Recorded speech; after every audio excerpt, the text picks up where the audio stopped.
What's up, guys and gals? Welcome to the first episode, the inaugural episode, number one, numero uno of the Tube Life podcast, the podcast that was created by my Patreon backers. It's actually a show that I'm going to be doing where every single month I'm going to bring over your favorite YouTubers, and we're just going to engage in conversation. I had debated briefly. Today we've got Aavak, as you can tell. Check out his channel everyone. Down below. Those of you who hang out with Roll4, also occasionally got my ferret as well. Mm-hmm. You can see they're playing in the background right now. They're doing adorable stuff. This was a great idea for a podcast. Now people are going to have to watch because they're like bouncing around in the background having like snake cat fights. Like just behind you, one of them was standing on its back feet and it was all like, wah, doing like a weird snake The legs are made thing. of springs. This is a fact. The legs are made of springs and the spine is made of liquid. There's just anatomical facts about ferrets. Oh, the other one jumped in. It got it. See, the other one jumped in. The other one was like taunting it. It was like, ugh, come and get me. You can't get me. And then the brown one was like, wah, and jumped him and like tackled him. It was like, ah. That is pretty much what it is. Constantly. Yeah, it's the entertainment factor. So, do Winston and the cats have any kind of wrestling? Absolutely. Yeah. Actually, the kitten. So Ollie's he's not really a kitten anymore. He's like a year and a half old now, but he's still got a lot of that like playful bent in him still. Yeah. And so every now and again, Ollie will like taunt the puppy. And the puppy be laying on the floor, and they'll just chase each other around the room. And Winston always catches him now. Actually, I was watching a thing, and they said that's a good sign of a hunting dog, is that it'll actually, it'll hunt the cat nonstop. And Winston does. He'll hide behind stuff, and he'll be like, where's the cat at? Setting ambushes. Yeah, he sets up ambushes, and then you can tell he's, like, excited. Like, when he gets the cat, he'll, like, tackle the cat, and he'll, like, get his mouth around the back of the cat's neck. And he doesn't bite. He soft-mouths him like you would do with, like, a duck or anything else. And he just, like, he sits on top of him. The cat's getting madder and madder and madder. But when he orchestrates like the perfect assault, like the perfect ambush, you can tell he stands up and he's like, "Wow!" He's like he's all chuffed about it. He's feeling himself. He's just like, "I did it! I am the greatest!" Oh, blood. So I figured we'd talk a little bit. I mean, I have no idea what we should talk about right now, but I figured we'd start with our channels. Just let it run tangential, whatever comes up. So what are you up to on your channel, man? Well, at the moment, there's like a few things that I've been doing for what feel like forever. Thankfully, most of them are games that I would happily play forever, so it isn't like that kind of burn. Yeah, like that always simplifies it. Yeah, I'm playing Stardew Valley, and I could literally play that forever. And I really didn't think I would. Like when I finished it the first time through, like I got to year 3, like that in my mind is where the game stopped caring how well you did is where the game ends. Mm-hmm. So the first day of the 3rd year, when your grandfather kind of evaluates your performance on the farm, I was like, right, we'll stop there. And if the game, gets a bit of an update, I'll come back to it. My plan was to come back when it got multiplayer. But then the 1.1 patch came out and it added enough that I was like, yeah, all right, I'll give this a shot. And I wasn't expecting it to be as fun a second time through, but it's just as fun as the first time because, you know a lot of the stuff that's going on. Yeah, like the second time through, I would assume that like about all the juicers and all the like preserves making, and that was like a big stopgap that I hit when I played through the first time. Is like you weren't quite sure what to plant, and like people in the comments are like, oh no, the optimal plant for this season is you want like this amount of corn, you want this amount of cranberries, you want this amount of blueberries, then you turn them into this and you'll get X amount of money. And I was like, okay, all right, well I'll check that out and I'll play around with things. For me, it was always preserves making and then cheese making that always turned out to be weirdly lucrative, and everybody loves cheese. Everybody in town, you give them cheese. Everyone in town likes it. Yeah, everybody loves cheese. Cheese is the best gift you can ever give to anybody. Just homemade cheese. I wonder if there's actually one person who just doesn't like it, because there seems to be one person who doesn't like most things. Like, there's one person who hates parsnips, but everyone else likes parsnips and that sort of stuff. Yeah, there actually is. I forget who it is. I think it was Haley. You give Haley cheese, and she's like, WTF is this? Like, she's not down with it. There was somebody that I gave cheese to because I used cheese as just my go-to thing. Once I realized everyone loved it, I just kept like a stack of cheese in my backpack, and I'd walk around town and be like, cheese for everyone. And I can only imagine that got a little bit ripe after a while.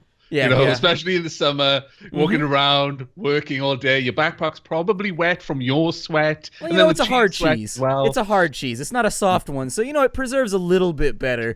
It's not like I'm carrying around a brick of mozzarella with me. But, at the same time, I did develop a bit of a smell. It became like a public debacle. Yeah. I lost my bid for mayorship based on smell alone because, let's face it, politics are slander campaigns. There's and you don't get a bathhouse until summer. All the way through the first spring. No showers for you. No baths. There's nowhere to bath. I forgot about the bathhouse until you brought it up. The bathhouse, that was clutch, though. Like, once you get the bathhouse and you can actually restore your energy on those days where you really, really tapped out on accident, it's kind of a nice backup plan. So what did the 1 so they added a new patch, right? Mm-hmm. What did that add? Did it add cool stuff? Like, what did it add to the game? The big thing, the part that I thought was going to be the biggest change was that they added different farm layouts. Like, when you make your farm, you choose different types of farms, and they have, like, the basic one has the most land to plant on.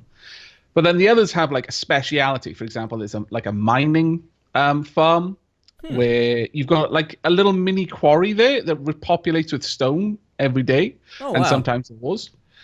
You've got a forest farm, which is kind of like the Lost Woods area, and it has like a little it has like replenishing hardwood logs and things.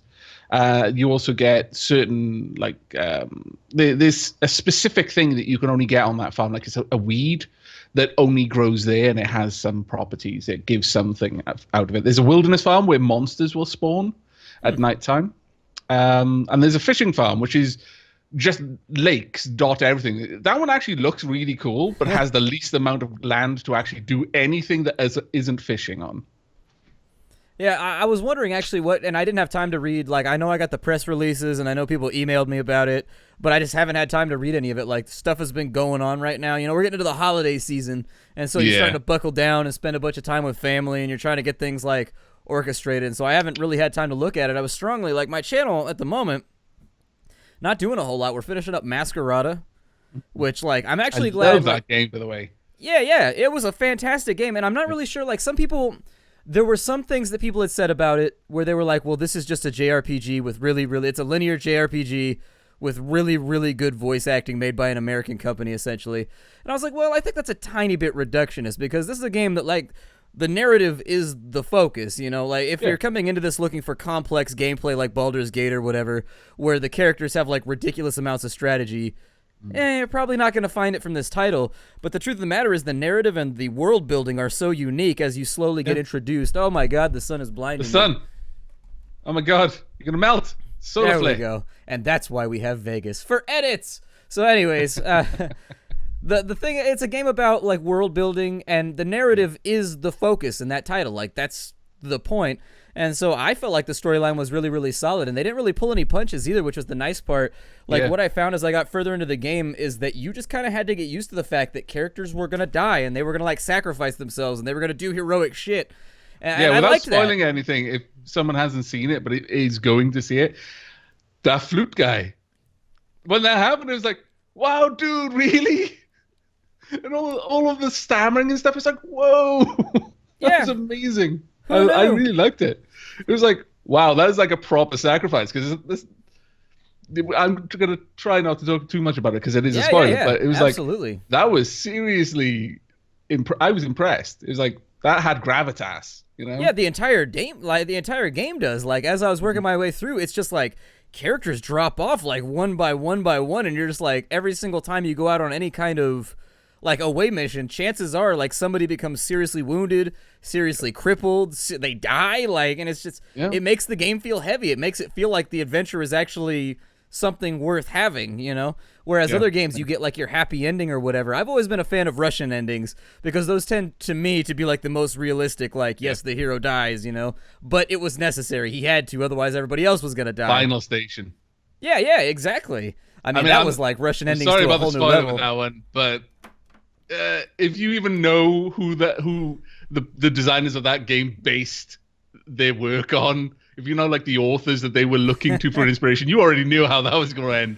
I worked that out the moment I was in the main city, and I was like, I got chills at the end of that game. Like, when I walked into the house and you just see the light blinking on the answering machine, I was like, woo!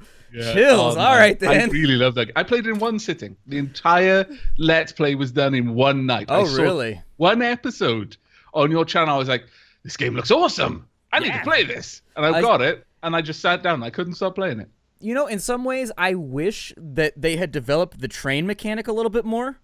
Yeah. But aside from that, like, the train was cool, but it felt a little bit like an add-on to me. Like, the train didn't feel like the main thing, which for a game called The Final Station, where like all the screenshots that I got from the press kit and everything, they were all of you being on the train. Like very few of them were actually you doing the away missions or whatever.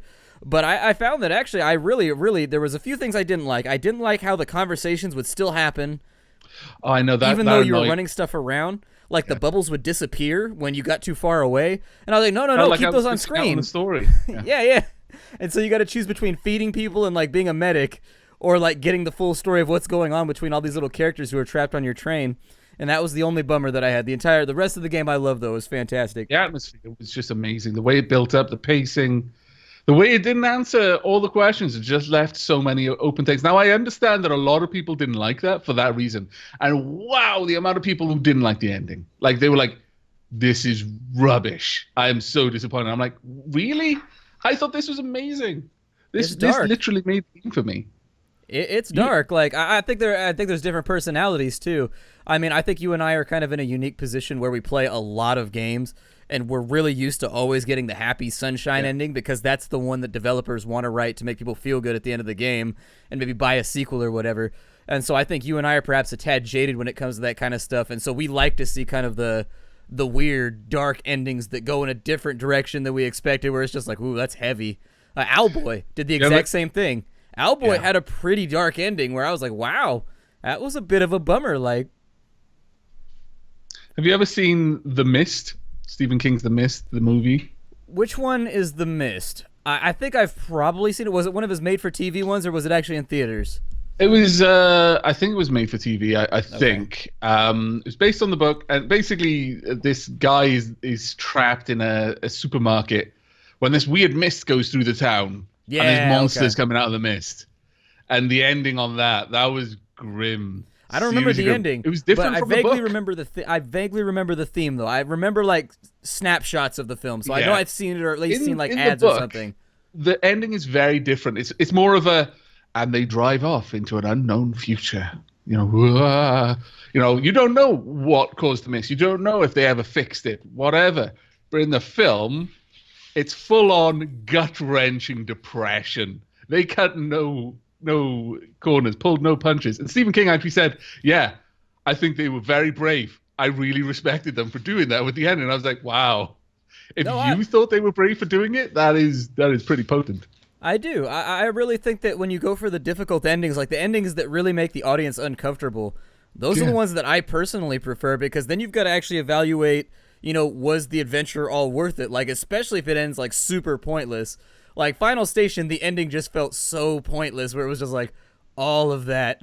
You know, and that makes you really go back through the journey. But if you think about it, your character saved all those people on the train. He did all these things along the way. And so you can't just look at it as a justification of the character's adventure. You have to look at the way he affected everybody else, too, to see if it was worth it. Yeah. And it was, I liked that about the world. You brought up earlier the point that with Final Station, there were a lot of things that were not answered. Like, why were they building this giant robot? What the hell are all these weird shadow monsters that are everywhere? Nothing was ever explained. There's, like, aliens growing out of barns and all kinds of weird stuff.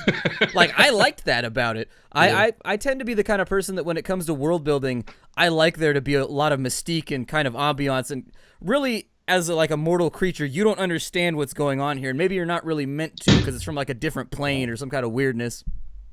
Yeah. Ferrets causing They're trouble. knocking things off. They're battling. Being very naughty. But I like that when it comes to when an author is tasked with building a world. I don't like having all the answers. That kind of ruins it for me. Like, I don't like having the preface where they explain everything that's happened, like Terminator style, you know. Yeah. Like, I like being dropped in the middle where you're like, what is going on right now? Ah! That's why The Walking Dead was so good. It's because, like, Rick gets dropped right to the middle of it. Like, he isn't at the beginning. I love stories that start in the middle of the action and don't start with a monologue explaining how you got to the beginning. It's like, no, we're in the beginning. This is real. It's happening right now. Because, you know, that's the thing. It kind of harkens back to real life, because you don't get an explanation about what led up to a certain point. In real life, if you're in a fight, you're like, I'm in a fight right now. You don't care about the stuff that came before it. You don't need all of that exposition. Yeah. I feel like that actually helps for me. It gets me addicted a lot quicker. I think Final Station would have been one of those games where I would have enjoyed it less if they had done like a big, long, you know, cinematic pixel thing at the beginning being like, this has happened. The world has fallen.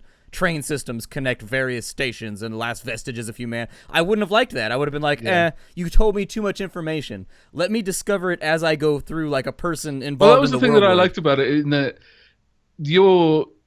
the people in the world kind of had this idea about the war that had come before, but most people didn't really understand what was going on with it. There were a couple of clues, like if you talk to certain people, like they were survivors from it. Yeah, you kind of got this odd idea about the settlers and all that, but generally speaking, most people just didn't know or hadn't been told. The information was hard to come by, and so when all of this was going down, no one really understood why it was happening, even though it had happened before. Yeah, and I loved how there was a slow turn there. Like, when you first start the game off, everything seems so docile and so plain and so, like, suburban, and nothing is out of the ordinary. And as you go town to town, just little things will start to change. Yeah. Like, things are knocked over on tables. There's a dead guy in the attic, but everything else is otherwise fine. You know, you go down to the sewers, and there'll be, like... guards are getting a little bit more nervous. You can sense it more from how they're treating the people around you than anything that they directly say. They're just a little bit more jumpy at the moment. And then, then you start seeing black stuff leaking out of doors, and it's like, okay. Yeah, and then when you go through the tunnel, and then afterwards they're like, there's no tunnel on that route. And you're just like, oh no, what happened? I'm so confused right now. Where was I? Where was I? No, that was so good. I love that. I was in there. I was like, oh, it's dark. Oh no, they're gonna make me do it in the dark, and going through, slogging through. And then I was like, what? Why do things seem to be moving up and down? I'm not in a place where that makes sense for that kind of level of motion. And then at one point, you've gone down into a basement, and you come out, and you're in the wide open, and there are two moons. You're like, I'm not in Kansas anymore. Something has gone seriously wrong here. Like that I already knew weird shit was going on, but at the point where you radio in and they're like, yeah, there's no tunnel on that route that you're on right now. And you're like, I'm definitely in a tunnel right now, and I came in a train. I don't know what you know about trains, but they don't tend to leave their tracks. Like, I'm not a train expert or anything. That was a good game, though. That was really good. I'd probably put that up as one of my favorite games of this year, easily. Yeah, and it was a simple game, too. I had so much fun with that. It's not like there was level only 9 episodes. Only 9 episodes. But that's the thing. A story doesn't need to be long to be a good story, in my opinion. They jumped in, they told a story, they exposed the world in the way that they wanted to, and they left the player wanting more, which was the thing for me. Like, by the time I had finished the game, I was definitely done with Final Station. Like, the mechanics and everything, I was like, all right, I've seen enough of this, because there's not a ton of mechanics. If it went any further, I think I'd get bored of it, or I'd be like, ugh, we're just trying to get to the next storyline segment. But they timed it just perfectly with their exit from the game, and I'm hoping they make sequels that are still set in the same world, like prequels or something that comes after. You know, I would really, really love to see the world from different characters' point of views and start figuring out, like, what the hell happened here. If they could do that in a satisfying way through the course of, 3 or 4 games all set in the same world, each time expanding upon, different mechanics and stuff like that. I think they've definitely got a franchise on their hands, because Final Station was a great game. I really don't have any complaints about it, and that's rare for me. I mean, talking about games that do tend to drag on, though, Halcyon 6. Yeah, I enjoyed that game up until I realized that I was just doing the same thing over and over and over and over again. Well, I think your enjoyment of Halcyon 6 is largely going to be relegated to how much you enjoy grinding in games like Final Fantasy. Because at the end of the day, that's what it comes down to, is the combat system is very much kind of a JRPG combat system. And while satisfying, I felt like they put you in combat too much. Like when you play XCOM, for example, because the games are very similar in a lot of ways. If you play XCOM, there is combat, but it's like not every 6 seconds you're going to be in combat. The combat feels like it has weight. Yeah. Whereas in Halcyon, all of the combats just kind of feel like, all right, so we're just getting this done so that this doesn't get wiped out. I'm fighting 35 battles in a row, and then I'm going to go clear this thing out over here. Those 35 battles don't really matter unless I ignore them, and then they will start mattering later on, and so I kind of got to deal with this now. I liked Halcyon. I really sincerely did. But I felt it like had all the aesthetics that I liked, the pixel art. I liked the idea of the ship battles. It harkened back to Faster Than Light, a game that I really like. Yeah. But towards the end, like, you'd get a strategy built up of certain ships and certain crew, the officers that ran them, and that strategy would barely ever change. So every battle was exactly the same thing. You would go in and you would do it's like an MMO. You've got your sequence of 1, 3, 2, 4, 2, 4, 1, 3, 2, and it's like that was it, and Yeah, that was the whole game. I agree. I 100% agree. I think that Halcyon 6 could have been reduced in duration by 40 to 45% by just getting rid of all those extraneous battles, and it would have been the better game for it. Because everything else was so on point that it's just like, it was unfortunate that the game devolved into like the giant grind that it devolved into, because none of the battles really had any consequence except for like the main storyline ones. All the rest of them were just so you wouldn't lose access to like an ore mine somewhere, And like, yeah, in the long term, you do need the ore mine. And then I think my other complaint about Halcyon is that it relied too much on metagame knowledge. That was one of those games that, like, when you went in for your first playthrough, things were going to happen. Like, you weren't quite sure what you were supposed to be doing. Like, am I supposed to accelerate my ship research? Should I be working on my resource acquisition research? And you have to fail a time or two in that game to really understand, like, what your sequence of events is before you can have a successful playthrough, which just makes the grind even longer. Because then you're playing through, if you play 12 hours and die, it's like, well, shit. Now you got to do the 12 hours that you know again, but slightly differently so that you can get to the next 12 hours. And it's just like, well, that might work for some people, but for me, I was like, it's a bit too much. One thing with games like Halcyon, and it does come back to the JRPG sort of thing, where you have boss battles that have extra stages. Every time you defeat it, it's like, oh, but there was actually a ship behind the other ships. Now you got to fight that one too. But now you don't have like all of your one-shot abilities that you need to recharge by going back to the station. And it's like a practice in conserving your abilities. But if you don't know that's coming, and you've basically been trained up to that point to just blow all of your abilities to try and get the fight over with as soon as possible so you can go back and do your thing. But then there's like, I had no idea how that was going to happen, and I wasn't able to get a very powerful crew member as a result of it, because the first time through, this engineer guy, you have to fight, I think, like 3 battles in a row of increasing difficulty to get them. Well, in that same game, when I came across the science officer, I already had an inkling. It's like, it's going to be like that one now, isn't it? Because this has the same sort of writing feeling of heaviness to this mission. So I'll be a little bit more conservative. I won't use my mega heal unless I really need to. And I managed to rescue the crew member as a result. And it's exactly what you said. There's that idea. If you play through the first time, you're going to miss out on a lot of stuff because the first time you encounter it, it's going to catch you off guard. But then after that, that's how I ended up losing my playthrough. It's like when they send the big death ship through. Yeah. And so for the audience, because I think you already know, because I talked about it, I think in one of our post shows for Roll For It. Like there's a point at the game where a big death ship, like a Death Star, spawns, and it starts heading towards Halcyon. And so they're like, oh, you got to get these tier 3 frigates up and running. Like, you have to have these, otherwise you're not going to make it. And so I spent all of my manpower building these frigates, and then when they arrive, they wouldn't let me attack the Death Star until I went and destroyed like 7 other things that were spotted all over the galaxy. Yeah. But they don't give you any hint that that's going to happen. They make it seem like you've got to attack the Death Star the second it arrives, but when it gets there, it arrives, and then it puts out all these probes that you got to destroy first. And because I had spent all my resources building my tier 3 frigates, it just bombed me to oblivion almost instantly. And it was just like, just a little bit more foreshadowing there so the player can kind of guess what's going to happen. Like if it had told me when it first arrived that, hey, it's going to deploy probes when it gets to the station that you have to destroy before you can destroy it because they're shield probes, then I would have planned much, much differently. Yeah. But it was just like... I was very lucky. I haven't finished that series. It got put back onto the back burner because I had a lot of stuff happening in real life and my time became much more limited, and I had to kind of budget which games I was playing. Yeah. And I still intend to come back and finish it, but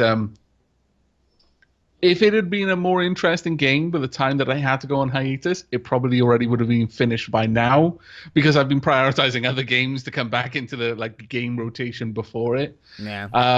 But I've gone quite far. I've gone a fair bit further than that, and it's my first playthrough. But a lot of it is luck, and to a degree, I like luck in games because it makes it more replayable. Mm-hmm. But at the same time, there's a point where you're like, that could so easily have gone completely the wrong way. And the only thing that would have changed in that equation is some random number. The difference between success and failure was nothing that I did, you know? Yeah, and I think those are the frustrating defeats where sometimes that's just the way it goes. I mean, that's one of the big things. People on my channel will know that I'm not a giant XCOM fan. I'm just not. Because, like, the randomness of it, every now and again, it's just like, are you serious right now? Like, you've got... It happened during one of my streams. I was playing Enemy Unknown again, and I was playing it through on Classic for my stream. And, like, we had this perfect setup where I had the flanking shot. It was 95%. My assault was going to save my sniper, who had just, like, gotten run up on by some random... I don't even know, Muton, I think it was. And it was, like, perfectly orchestrated strategically. Like, the assault was in the perfect position, had to blow a bunch of cooldowns to get there, but made it happen, and then misses the 99% shot. And it's just like, sniper's dead on the next turn. And it's just like, I can't deal with this. I'm just not equipped to deal with randomness. As much as I complain about the randomness, I actually, I'm XCOM is my exception. I played it through the new Firaxis one when it came out, because I played the original a lot, a lot. And you know, I'm a reasonably good XCOM player as a result, though. I did get caught really off guard the first time the Firaxis one came out, because there were certain things, and this was because I was a good XCOM player, because I made assumptions on how stuff would work based on the original game. Yeah. For example, I assumed that if you didn't have, like, when you were manufacturing something, the amount of engineers would simply increase or decrease the amount of time needed. It wasn't a flat, if you don't have 5 engineers, you cannot do this project. It's just, you can't just get them to pull double shifts. You need 5 people there at all times, or no. And so I didn't get satellites up in the sky for a long time. Yeah, the satellite mechanic is like... that really killed me. I think that's the main thing. People struggle with that satellite mechanic the first time through. I did. Yeah.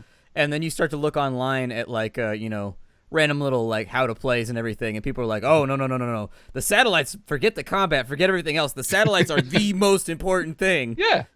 Around-the-clock manufacturing satellites at all times. If you have extra money, satellites. Extra manpower, satellites. Yep. Well, that's the thing. The first time through, I played it on... Ferrets knocking over books. But I played it on classic difficulty, and I got halfway through. And by then, because I was so slow on the uptake of satellites, like, I was down to 1 pip left on the Doom meter. I literally, from halfway through the game to the end of the game, I could not make one mistake in terms of losing a mission or failing to go and investigate and down a spacecraft and stuff like that. I was on the edge, on the knife's edge, for the whole end half of the game. I managed to win, and I was so happy with that. And then I played Enemy Within when that came out. But by then, I knew it. I knew the methods of the way it would work. And I mean, I was farming the aliens towards the end of that one. Like, I was like, oh, well, meld is the kind of limiting factor, or at least that appeared to be what the game was trying to do, is trying to have meld in such a way that you always had to make choices, and you were always kind of under a bit of pressure. You'd never have enough meld to do everything you wanted to do. And the way that it would, like, give you options like, oh, well, you've got to pick one, but you've got 3 places where the enemies are attacking you right now. So I'd be like, well, what if I make it so all 3 of those places are on the same continent? If I protect every other place on the planet so that the only 3 they could choose are on the same continent, then I'm not going to have the kind of continental panic effect. I'll just cycle which one I go to. Every other time I go to the other one. And that way, they'll, over a period of months, they'll be like at an average panic level that'll never increase. And so, you know, once you knew the game, you could go through it. But I did find XCOM, ironically, the Firaxis one actually suffered a little bit from being a bit too much like chess, because in some ways they took out the randomness in the original game. In the original game, yeah, it was randomness on whether you'd hit the shot, but then there'd be randomness on how much damage you would do within your range of damage. But in Firaxis, it just increased the minimum damage in that range. So you always knew you'd do like 4 damage with a certain weapon. And so it was a bit like chess in that you kind of always know, well, yeah, if I take a pawn with my queen, the pawn is always going to be taken. There's not going to be I'm going to have to roll the dice when I move my queen over to your pawn to see whether my queen manages to kill you or not. I know that's going to happen. So like I played on all of the second wave options, like, you know, damage roulette. Man, that was a bad idea. That really was dumb of me. It was fun, because I never, like, I had to have backup plans for my backup plans because I could never guarantee I'd be able to kill something. Yeah, those shotgun blasts for 1 damage with the flagging shot. Exactly. Like, ah! I had like plasma sniper weapons that would do 1, and I was like, well, this is a very unfortunate situation we find ourselves in. I exposed myself for that shot, and now I'm going to live with the consequences. Indeed. But it forced me to play a game in a more strategic way because I had to have backup plans. Like I said, my backup plans had to have backup plans as well because I couldn't guarantee that, like, in the position you had. Yeah, my sniper's been kind of snuck up on because I took the shot and didn't kill someone. So now I need my assault guy to get over there. Oh, he misses the shot. Well, okay, I've got my grenadier in backup. If this fails, I've lost 2 people, but that's great. I've gone all in. How did you feel? I think it added more. So if you liked old XCOM, how did you feel about Xenonauts? Did you ever get a chance to play Xenonauts? Oh yeah, I love Xenonauts. I played it on stream a few times. I absolutely adored it. It took the best parts of old XCOM and then added better bits on it, in my opinion. Like the research was really, really cool. I loved the plane combat. That was really nice mechanic, I thought. My favorite thing in that entire game is how as you go up the tech level, the scientists, they keep bitching about the engineers.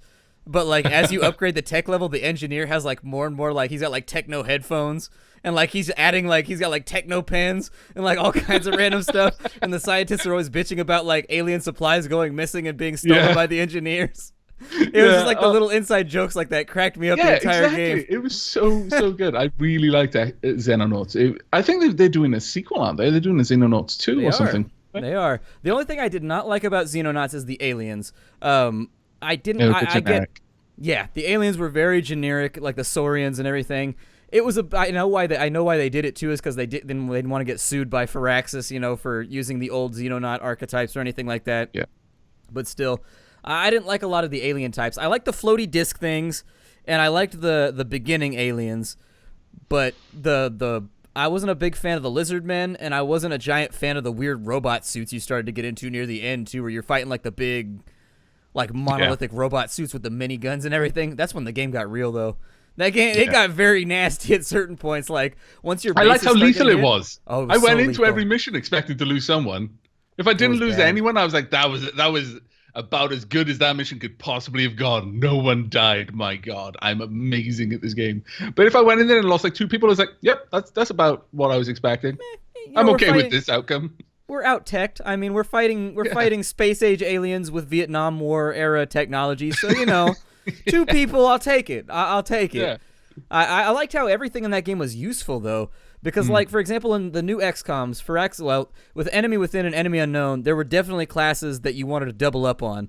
Like snipers, if you went double sniper and leveled them both up to colonel, it was like nothing could kill you once they had the jet suit that let them like fly up in the air and see the entire battlefield. What I liked about Xenonauts is that every class was useful. The heavies had a function, the snipers had a function, the riflemen had a definite function, if only to be feeder troops. Like, that's really my riflemen. I kind of just sacrificed them to the wolves whenever I didn't want to lose one of my specialized guys. Yeah. I liked how you could have the guys with the shields, the riot shields, love those and the shields. Pistols. Man, I love those shields. And all the guns so were good. I loved how they were balanced. Like, all the guns were good. Like, shotguns were good, rifles were good, LMGs were good. There was no time in that game where I looked at a piece of equipment and I was like, oh, that's shit. Like, everything on the entire gear roster had a function in some capacity from the smoke grenades on up. And so it was, like, up to you to determine full on, like, what was your loadout when you went in, Yeah. And I like that customizability. I really like that game. I know you said you didn't like the Saurians, but I loved the research when you did the interrogation on the Saurian, the first live one. And they were like, yeah, we found a way talking to them. It's basically like a radio wave. So we asked them questions, but they're pretty dumb. So as a final test, we put a gun in the room. Because they were happy to walk from one place to the other. They just kept asking for orders. They didn't want to talk to us. They just wanted to know what to do. And they do what we told them to do. They just seemed happy taking orders. So as a final test, once it wasn't useful anymore, when the scientists put a loaded gun in the room, one round in the chamber, left the room, and then told it to pick up the gun and shoot itself in the head. And it did. And I was like, oh my God. That made me... I was on stream and I laughed for like 2 minutes after reading that. I enjoyed all the... so hilarious. There was such a level of detail and like care that they put into each of the reports, even from like things like... I really liked it. I really loved that. You could tell these people got what made XCOM fun. And that's the world building, the feeling of Yeah. being in charge of this big CIA-like organization where, like, you get the full report. Even, not even on, like, because I really like the reports on, like, the aliens and stuff, but even when you research stuff like new missiles and, like, new pistols, it's got, like, this huge readout that you get to go through and be like, well, our design philosophy when moving through here was that the battery pack would be too large. And they actually, you can tell the scientists are doing research because they're fiddling around with this gun and trying to the iterations on their plans and Yeah. what didn't work, what did eventually work, and so on and so forth. Yeah, I think it was a really, really well polished game. Didn't get as much attention as I thought it deserved. Like, barely any. Whenever I would stream it, there would be loads of people like, "Oh, I've never heard of this game. When did this come out?" And I'm like, it's been out for a little while, actually. It's really good. You should check it out. But I think maybe XCOM as a genre of game, so the kind of turn-based strategy or turn-based tactical, I'll say, because there is strategy elements, but it's more the tactical side of things that you're focusing on with a game like XCOM. Doesn't seem to be as big of a genre as I would have expected, really. Because I love those games, but we're in a weird phase right now with gaming. Like, I'm not sure if it's just that, like, we're becoming jaded to the titles, because indie gaming has really increased the amount of just, like, bloat. Like, there are so many games coming out now. Like, I remember when games in the Super Nintendo days, when a game came out, it was kind of a big deal. Like, they didn't come out very often. And so nowadays, where you got like 3 games coming out every single day, and they're all platformers and they're all strategy It wasn't games. even that long ago when, like, for PC gaming, it was still a big deal. Yeah, You'd have a game or two coming out every month, but generally speaking, it would be a few months between big titles. Mm-hmm. Certainly, it would be a few years between sequels and things like that. But now there's so much stuff, as you say, there's so much stuff constantly hitting the marketplace that, even as someone whose job it kind of is to keep up with it, can't keep up with it. Oh, not at all. Not even. I'm sure your email's like mine. It's like every day there's like 10 developers that are like, hey, check out my game. Hey, check out my game. Hey, it comes out Thursday. And it's just like, I don't know what to do for all of you. There's so much. Like, I can't even play all these, let alone do a series on even a third of them. Yep. It's just there's so many titles. I've got to prioritize. Like, basically, you open the email, you look at the screenshots. If the screenshots are like super awesome, then I go to the Steam store page and I start watching the video. And then after I watch the video, check the video to see if it's worth it. Yeah, and then I'm like, all right, this seems like something, that's the filtration process. And I do that for every game that comes through. But I mean, those first couple screenshots better be like amazing. Otherwise, it's just like, well, back of the pile. Yeah.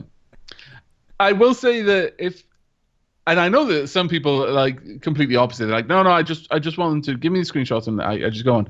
But I will say that the personal touch does catch my attention more. The developer comes through. Now, there's a caveat to this. It can backfire. They come through, oh yeah, I loved your videos. They were really cool. And then move on. And it's like, you haven't watched a single one of my videos, have you? No. You're talking about stuff that makes no sense. Mm-hmm. I don't play console games on my channel. What? It's like, everybody wants something. And it's like, it's weird how often flattery comes through on those emails. They're like, oh man, I'm a huge fan of all your videos. I can't name one of them though. Play my game. Now and then someone will come through and it's like, hey, I saw that you played, as an example, you played Keep a Roguelike. Well, my game I've just made, it kind of draws from that. I also noticed you played Dwarf Fortress as well. And it also kind of draws from there. So I was hoping that you might be into it. I'm like, if they've actually taken the time to write that, and it doesn't look like a standard letter. Yeah, it's like, okay, well, I'll actually look through this. That'll get a little bit higher on the queue. I know as an industry, there's more room for personal contact in like new media. There's a lot more. It's important to actually create that sort of the rapport with other people in the industry. And yeah, if you just get basically scattershotted with an email, it's like, maybe. What happened? There's a question. What happened to all the sandbox management games, like stuff like Dwarf Fortress, Nemoria, Towns, RimWorld? It seemed like there was a glut of them for like 4 months. That's what everybody was making, and now we're back into like this weird. I don't know if you've noticed, but everything I get nowadays is a platformer. Everything. Yes. It's weird how many platformers I get. Yeah. And I don't particularly like platformers. I do, however, Owlboy was the last thing that really caught my eye. And I was like, yeah, that actually looks good. I didn't end up covering it. I just didn't have time. But it was like, No, that's got my eye. But there are lots of platformers out at the moment, an awful lot of platformers. But I don't know what happened to the sandbox ones. I have no idea because Memoria seemed to do okay. RimWorld seems to do okay. Dwarf Fortress. I mean, Dwarf Fortress is a weird one because it's basically an idea. Dwarf Fortress is a way of life. Dwarf Fortress is kind of an amorphous blob that, like, the game is never going to be done. No, but for its fan base, that's a good thing. Like, they don't care about that at all. They're just like, we don't care. Keep adding things. I would say that Dwarf Fortress is the eve of sandbox management titles. Oh, definitely. In that, it's like you will never. It's the stories. So many people want to know the stories of Dwarf Fortress, but don't want to play Dwarf Fortress to get those stories, which is great for a Let's Play because it's like, I've got an audience that won't consume this game in any other way. They want to watch me play it because they have no intention of playing it themselves. It's too complicated. It takes too much time to get into, but they love the stories that the game creates. It took me an entire summer to get into Dwarf Fortress. I had a friend on EverQuest 2 way back in the day who was like, hey, have you heard of this thing called Dwarf Fortress? And I was like, no. And this was right around the time that Boat Murder had come out. Like, somebody had done the tale of... Yeah, this was a long time ago. Yeah. And he was like, oh, you got to check out Dwarf Fortress. And I was like, well, how do I get it? And he was like, oh, you just download it. It's free. Just go get it. And I'm like, all right. So I went and I got Dwarf Fortress. I killed an entire summer just learning how to play that game. And, like, what's funny about Dwarf Fortress is that the developer is such like an odd guy, you know what I mean? And I don't mean that like an offensive way. I mean that in the way that... He's eccentric. Like, curious, he really sincerely is. Like, he spent an entire year just working on beekeeping. Like, that's it. Like, nobody gives a shit about beekeeping. But he's like, I want beekeeping in my game, so I'm going to work on beekeeping for, like, the next 8 months. Let's do it. You know? Go and stick the ferrets back in the cage because they're just making too much noise. Hi, you. First thing. Come here. Say goodbye to all of the people you're annoying with your scratching. Bye-bye.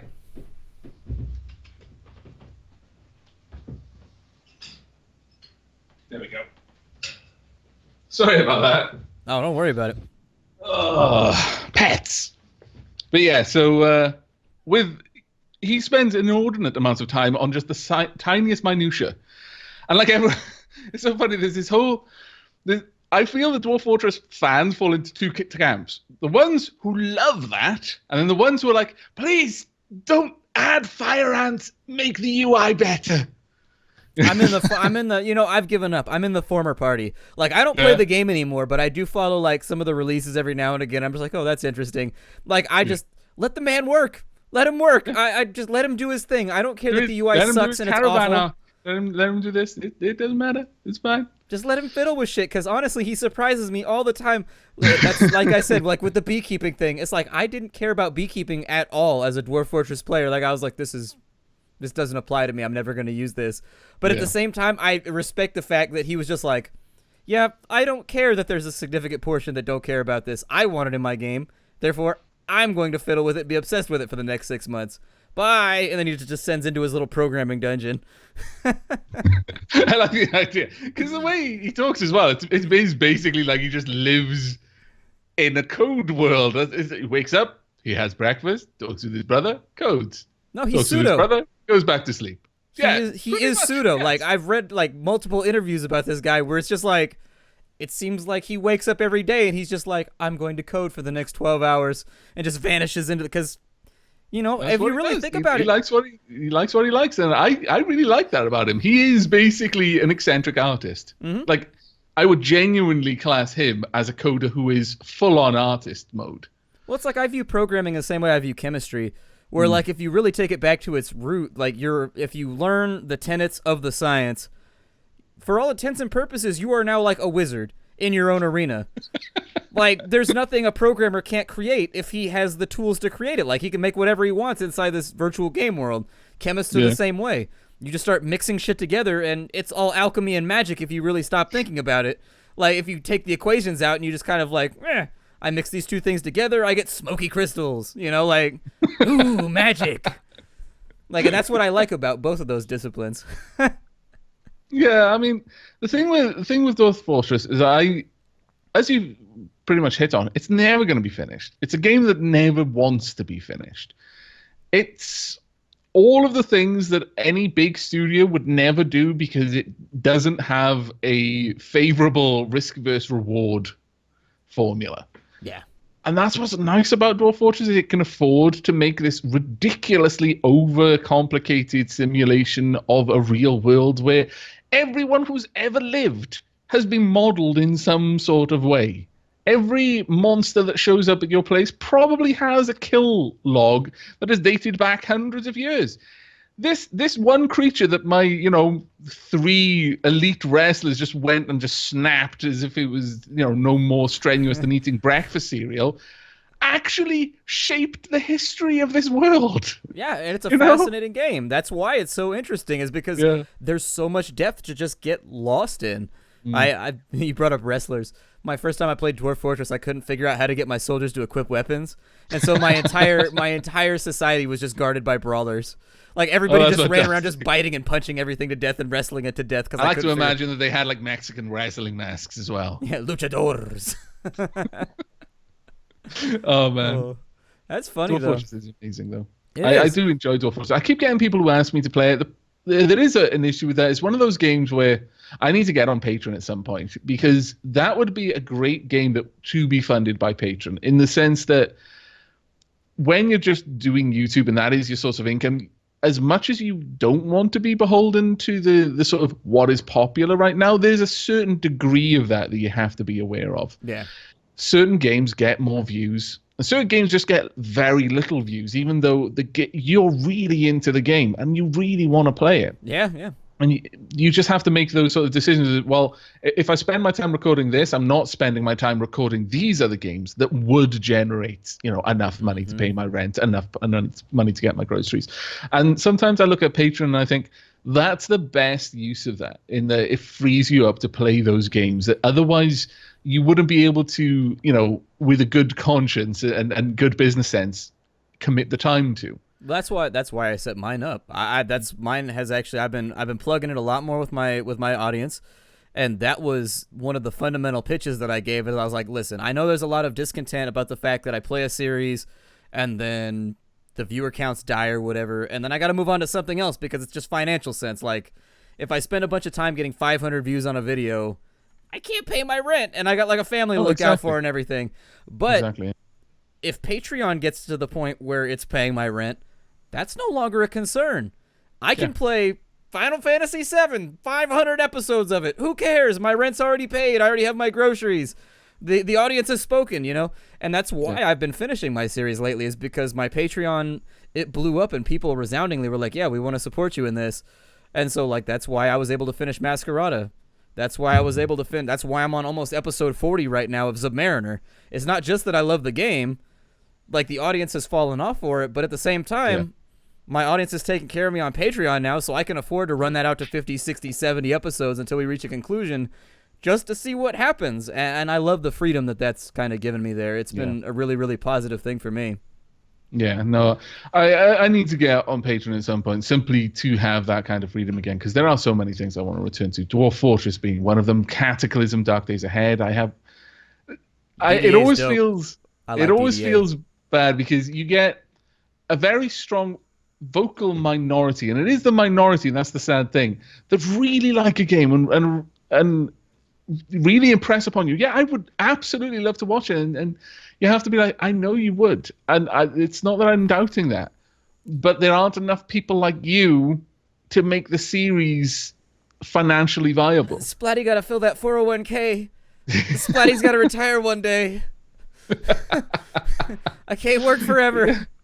But that's the thing. So if we can, if I can get Patreon out, that probably would be the main goal of the Patreon, is to just give me financial security outside of playing the games that are popular in the here and now, and being able to finish a series if the views drop. I really want to return and finish off Path of Exile, but there's a bit of a curse with role-playing games, in that the people who are interested in role-playing games don't necessarily want to see all of the story of a role-playing game, because they intend to play it themselves at some point, and they don't want to spoil it for themselves. Well, I mean, more than any other game, that game suffers, that kind of genre suffers from that. That's my big, like, Pillars of Eternity was a game that I was really passionate about. I was so excited about playing this on the channel, And I was really surprised. It was just like nobody was really into it. Like the first episode did like 120,000 views because it was high in the search or whatever. But that was because people just wanted to dip. They wanted to get a taste, and then they wanted to go get the game for themselves. And they're like, all right, we're good. Yeah. And that's fine. I don't begrudge them for that at all. But it makes you very, very wary about taking on new series like that in the future because you're like, I don't know if this is worth the 40+ hours I'm about to invest into this. Yeah, no, exactly. That's why when I did Mass Effect, I did it as a stream. Yeah. I just streamed it, and then I put it up. And I think that is probably a formula that at the moment is the only way that I could do any serious role-playing game. Because role-playing games, they're long. By design, they take a long time to go through. Normally, it'll be like an 80-hour plus game. And an 80-hour plus game, if you're doing 30-minute episodes, I tend towards the more long-form Let's Play. So it's like 30 plus, up to about 40 minutes, depending on the game. Yeah. I don't do many 20-minute episodes. But if you did 20-minute episodes, oh my God, that's 3 episodes per hour. 240 episodes to get through an 80-hour RPG. That is like... wow, because I can promise you there's not going to be the same viewership on episode 200 as there was on episode 2. Oh, no, not at all. That happened to me with Dead State. That was the game that I did, I think, 120 episodes or like 121 or something like that. And that was the series that broke me where I was like, I will never do this again. I can't. 120 episodes. It was a fun game. But the entire last 50 episodes were completely unnecessary. You were just waiting for the game to end because like a lot of other games, it's on a timer. And so certain events won't happen until you get to day 300. And so if you go through the game quickly like I did where you clear everything out, you end up with this weird 30-day gap where you're just kind of sitting around biding your time, twiddling your thumbs, waiting for something interesting to happen. Yeah. And I would recommend it though, with Patreon. It's the reason why we're here able to do this podcast right now. Yeah. You know, it's one of those things that the audience really, they look out for you. You know, it's a really, really cool thing. And that's the reason why I was able to finish Masquerada. That's the reason why I'm running series really a lot glad. longer right now. Thank you very much, patron. Because that's how I've experienced Masquerada is through Splat's series. And I have loved it since the first episode. I was really, really worried. It was like, oh, when are you going to stop playing this? I really thought you would. And it wasn't a begrudging you thing. It was like, this is just the way the world works. It's going to suck when it happens, but I'm kind of prepared. I started looking at my comments, and I was noticing a definite undercurrent of people becoming just he's not going to finish it. You know, that definite disenfranchisement. You got to pay attention to that kind of stuff. And I started thinking, okay, well, financially, it's very, very unviable to keep an underperforming series. So how can I make this work? And Patreon was the obvious answer. Just start plugging that a little bit more. And if that can get up to the level where it looks out for my personal needs outside of my YouTube life, then that just gives me all the operational freedom that I need to play stuff that underperforms that I'm still passionate about and that I still enjoy. So it's cool. I think this is probably a good spot. We're sitting there. Yeah. We got a good hour in right there. I think people are going to like this chat. We talked about a lot of random stuff. But thanks for coming out, man. I enjoyed it. No, it was a pleasure, man. It was a pleasure. Yeah, I know this is a big chunk out of your day. We're all YouTubers. We know how each other's days function and stuff like that. I'm trying to think about taking an hour out of my day on any of my other given days, for hanging out with you or EE, and I'd be like, all right, well, I got to work some stuff. So I know how inconvenient it is. So thanks for coming by. For the audience, look for his channel down below. Go hang out with Aavak. Seriously, his channel, it's funsies. Very, very relaxing. Also very, very entertaining. I've known Aavak for a very, very long time, and you should come see us on Wednesdays and Sundays. We do a thing called Roll For It. Yes, absolutely come see us on Wednesday and Sunday, especially Wednesday, because Splat's the GM. It's true. Playing D&D on Wednesdays, playing Dark Heresy on Sundays, just role playing. So check that out on Twitch TV/RollForward as well. And then we will see you all next month for another Tube Life podcast. Thanks for stopping on in, audience. See you later. Take care, everyone.